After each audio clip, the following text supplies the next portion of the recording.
Good morning. My name is Kenyatte Nelson. I am Chief Membership and Customer Officer for the Co-op Group, but you guys don't really care about that. I'm here to entertain you. For the people who are leaving, sucks for you. Fun fact, everybody hates you. Oh, shit. We're going to have a good time today, guys. I put it in blue because I thought blue was a happy-ish color, yeah? I could have done it in this color. That's a bit more foreboding, or maybe put it in red, but I thought I'd deliver a pretty shit message. I'd make it look happy, at least. But let me explain why. A couple of facts. Trust in big business is low. No shit.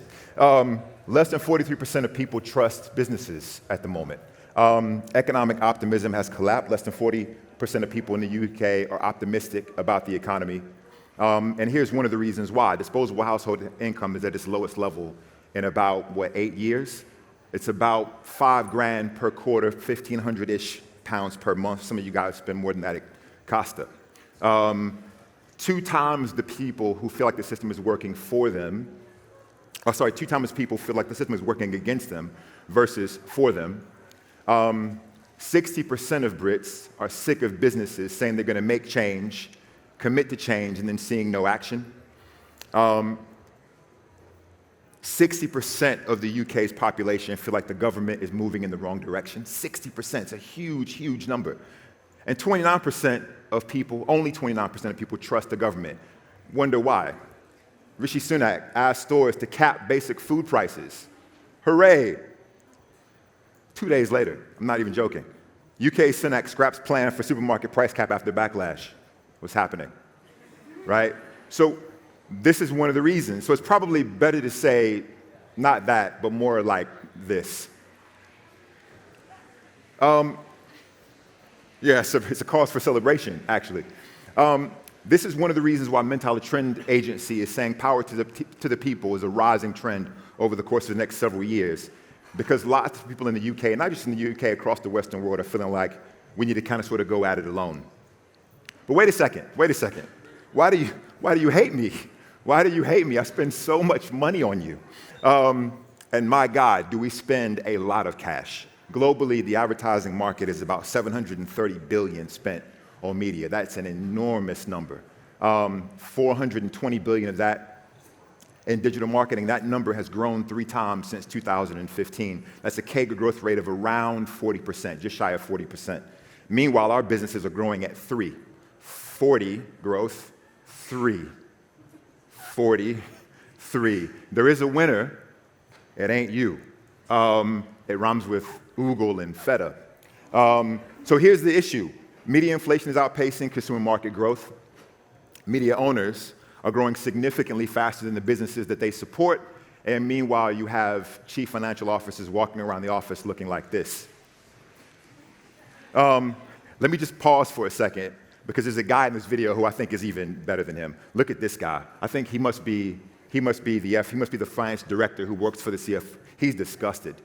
He's embarrassed for us. I had someone say this to me a long time ago. It was a finance guy. Marketing, the art of very loud and highly ineffective manipulation. I don't believe that. I did think it was pretty funny, so I put it into the deck. Or what I like to call the not so subtle art of speaking to people who don't give a fuck about you. Now, how do we get people to care? And I think one of the ways we get people to care is through the creation of really compelling propositions. And the thing about creation of really compelling propositions is they get people to engage in ways that communication just can't. Because here's the thing about marketing. It won't fix a broken proposition. If the proposition is broken, marketing will not fix it. It will only introduce the broken proposition to more people. I'm not telling you anything you guys don't already know. Strong propositions win profitable market share.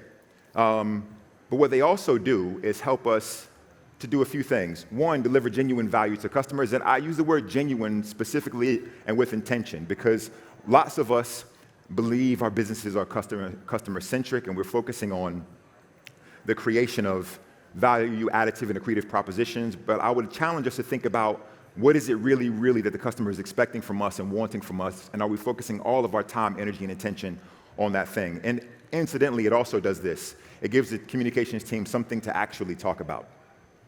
Luckily for us, there is a model and a proposition that exists globally that we can take some lessons and some learning from. It focuses solely on sustainable value creation for its members and owners. And I use the word member owner specifically instead of customers, and I'll get into why that's important here in a second. It's called cooperation. Oh, there's no sound. Oh, that's a shame. This is maybe the corniest music you've ever heard in your entire life. I was going to make a joke about how the British colonized other countries because they were looking for better music to listen to. So it's the world's most resilient business model. And by the way, can we just check the sound for the other videos? Is that all right? Because there's one more, and I might have to skip it if I need to. It is definitely, if you would have heard it, the world's worst theme song. What is a cooperative? So let me give you a little bit of background about what they are. You may or may not know this, but they have existed for a very, very long time, since the 1840s. In fact, the oldest one is right here in the UK, founded in Lancashire. Globally, I still have my headphones on. Sorry about that. I'll leave them on now. 3 million co-ops globally. 1 in every 8 people on the planet belong to a co-op, which is an astonishing statistic. And about 10% of the world's working population works for a co-op. So they're big businesses, they're global, and they touch lots of people's lives. 7,000 co-ops in the UK, accounting for about 40 billion to the economy, which is larger than the UK fashion industry. I think the UK fashion industry is somewhere around 30 billion. Interestingly, 72% of cooperatives succeed in the first 5 years, compared to about 43% of all non-cooperative businesses. So what is a cooperative? Well, it's more than just people kind of sort of sitting in a field and reading poems to each other and holding hands. It might also be that, but it's more than that. It's a business that is owned and controlled by its members to meet their shared needs. So if you think about a business like John Lewis, for example, that is owned by the people who work there, a cooperative is slightly different. It's owned by the people who engage, interact, shop, transact with the business. The members can be its customers, employees, residents, suppliers, and they have a say in how the co-op is run, and importantly, they also share in the profitability of the business as well, and I'll come to why that's critically important. So what makes it different? Seven quick things.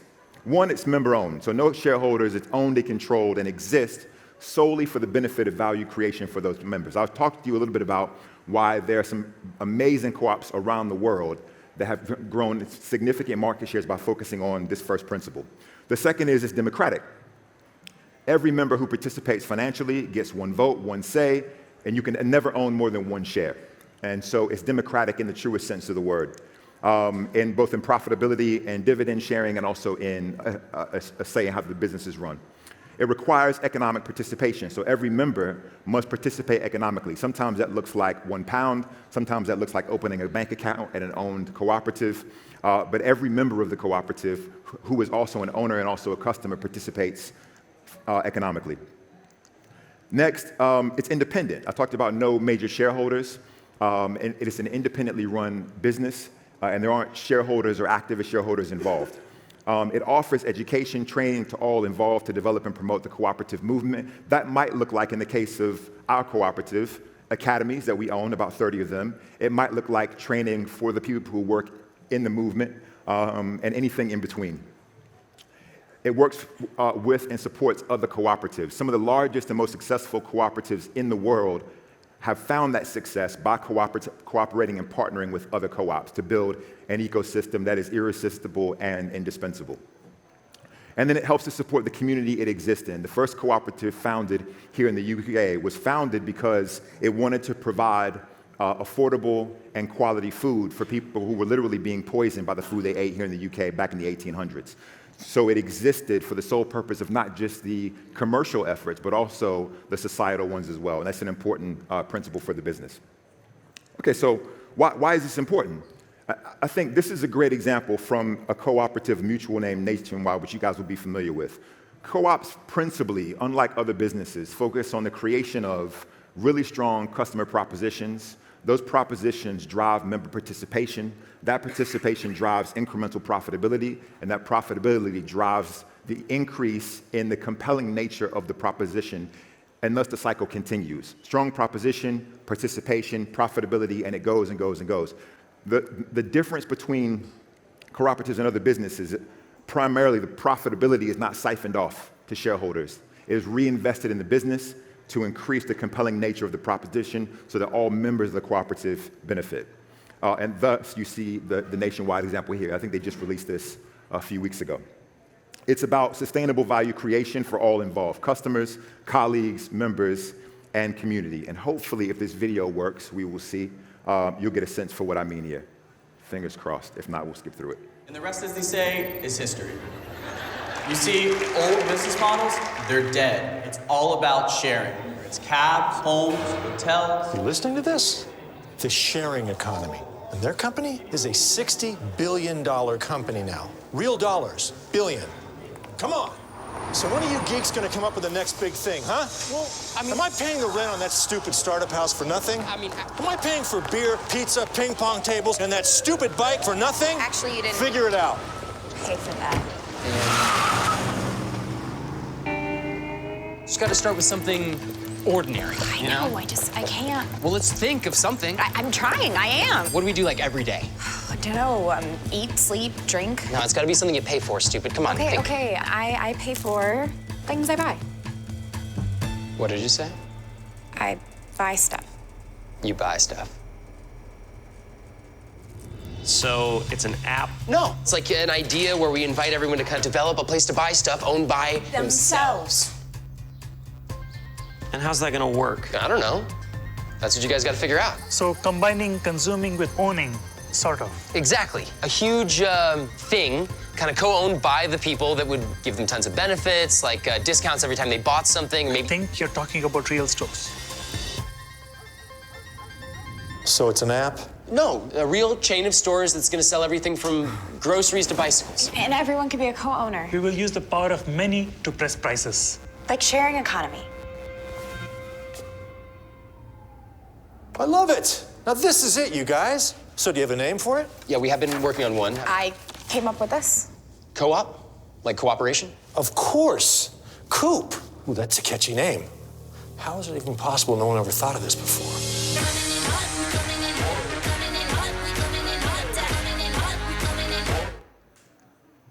So how do people feel about cooperatives when they're introduced to the idea? Unsurprisingly, pretty good. 81% of people said they would choose one, and 77% felt more positive about the business. Those are some fantastic statistics. By the way, The Office is one of my favorite shows ever in the history of television. Now, interestingly, when I talked about the earlier statistics about people hating government and big business, when you look at how they feel about the idea of cooperation and cooperatives, something really interesting happens. They view it as implicitly good. They view it as the embodiment of sharing. They view it as bringing people together in a system that works for them, which is the exact opposite of what they said when I talked about it earlier in the presentation. Some of you are thinking, I don't believe you. So let me show you some examples of cooperatives around the world and what they've been able to achieve using these principles. First, in Norway, market share of 30%. The purpose is to pay off to use a co-op, and I'll get into some examples and specifics here in a second. The second, in Denmark, market share of 32%. Our purpose, create value for our members. In Finland, the S Group Cooperative, market share 47%. I would kill for 47% market share. Purpose, profitably provide value benefits to customer members. For perspective, 80% of all of Finland's households are members of the co-op, 80%. The way they provide value is through a dividend. If you spend £50 a year, you get 1%. If you spend £900 or more, you get 5%. Now, how would you spend £900? Well, they own food, department stores, they own hotels, they own a bank, and then they partner with other cooperatives that include an insurance company and telecommunications company. They create an ecosystem that surrounds the customer. 20% of those 80% of people who are members of the co-op get over €1,000 a year, over €1,000 a year. There's no reason to shop anywhere else. They've created an incredible ecosystem. In Switzerland, 35% market share. The purpose, meet the needs of our customer members.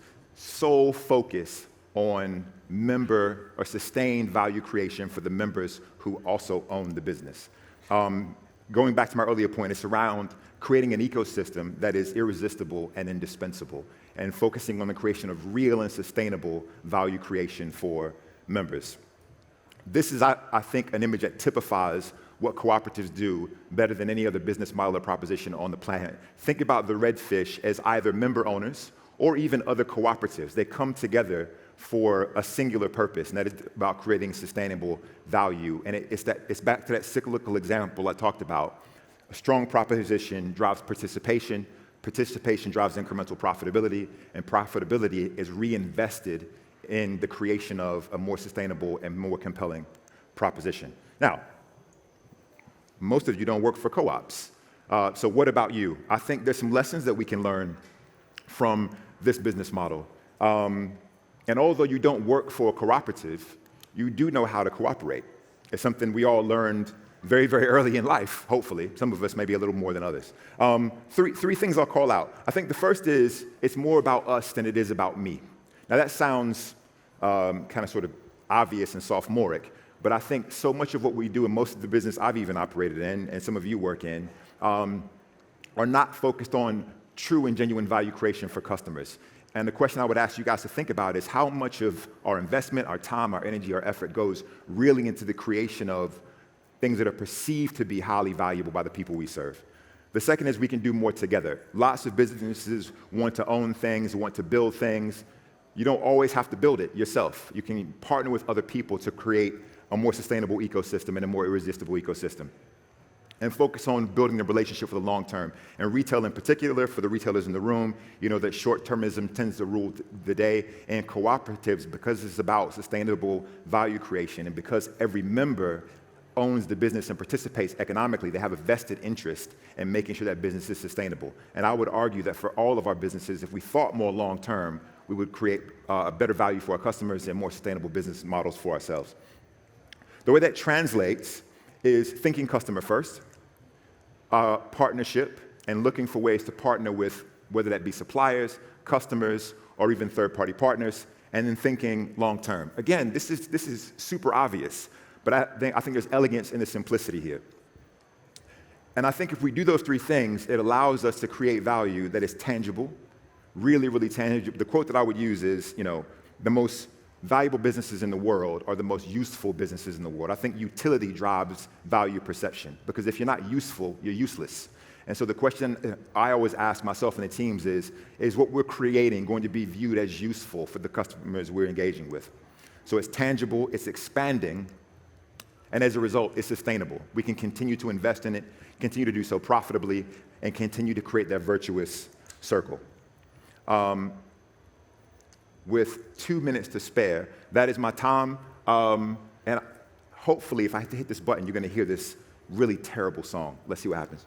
Yes. Enjoy. Thanks a lot, guys. Cooperation.